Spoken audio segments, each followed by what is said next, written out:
Привет, друзья! Приготовила соленых осьминогов с редькой дайкон.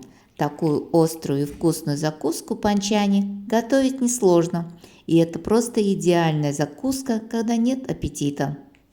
Существует много видов осьминогов, но вот именно вот такой вид осьминогов обитает у побережья Японии, Китая и Кореи. Размер таких осьминожек, как правило, не более 30 сантиметров. Очищаю желудок осьминожек, так я буду их называть. Убираю внутренность. Ее я выкидываю, она лишняя здесь. Промываю обязательно в холодной воде. Затем режу осьминожки на небольшие кусочки. Можно также и покрупнее нарезать. Кстати, глазки осьминожек я тоже вырезала, хотя их кушают. Но мне как-то некомфортно их видеть, поэтому я и выкинула их. Туловище осьминожки тоже режу на небольшие полосочки. Все, теперь нужно это все засолить. Солю я морской крупной солью. Перемешиваю слегка. Можно руками хорошо перетереть солью. Все теперь накрываю тарелкой, убираю в холодильник на несколько часов желательно. У меня он стоял в холодильнике всю ночь. Выливаю все это в дуршлаг и прополаскиваю хорошо в проточной воде и тоже холодной. Так они останутся упругими, как свежие. Сливаю излишки воды полностью. Дайкон я почистила. Так как он небольшой, то режу его полностью на небольшие кусочки.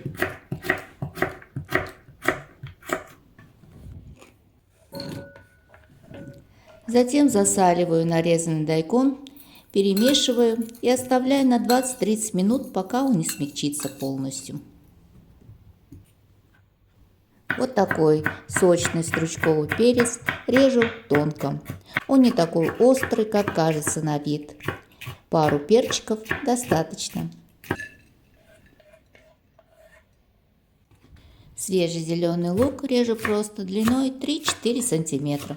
Кончики выбрасываем.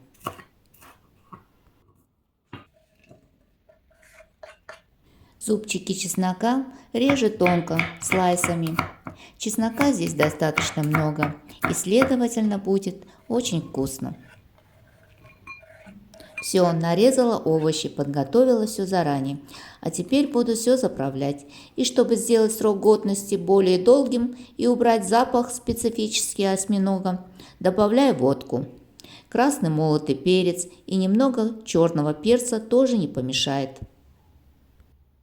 Для аромата лью немного кунжутного масла.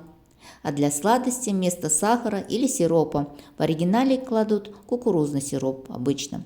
Кладу мед. И все перемешиваю слегка. Это панчани из осьминогов – традиционное корейское блюдо, и поэтому оно должно быть острым немного и сладковатым. Теперь кладу все нарезанные овощи. У засоленного дайкона образовалась жидкость, ее я слила. Кладу также лук, перец и не забываем про чеснок. По желанию также можно добавить жареные кунжутные семена. Вот и все. Осталось только все хорошенько перемешать.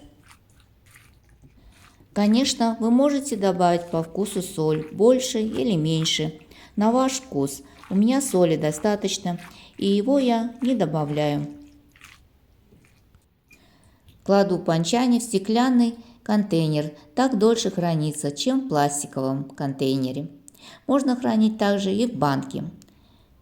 Немного трамбую и плотно закрываю крышку. Конечно, можно кушать сразу, но все же лучше через несколько дней, он намного будет вкуснее. Накти тёккаль – дорогая закуска, и купить ее очень дорого в Корее, да и за пределами тоже. Поэтому я предпочитаю готовить ее дома, да и заправить можно по своему вкусу. Можно сделать ее менее соленой или сладкой, можно добавлять овощи побольше. Это сделает блюдо еще просто кладезью витаминов. Соленые осьминожки подают с чашкой горячего риса. И это, думаю, самое отличное сочетание. Попробуйте приготовить такую невероятно аппетитную закуску. И поверьте, это стоит того. Всем пока. С вами была Наталья.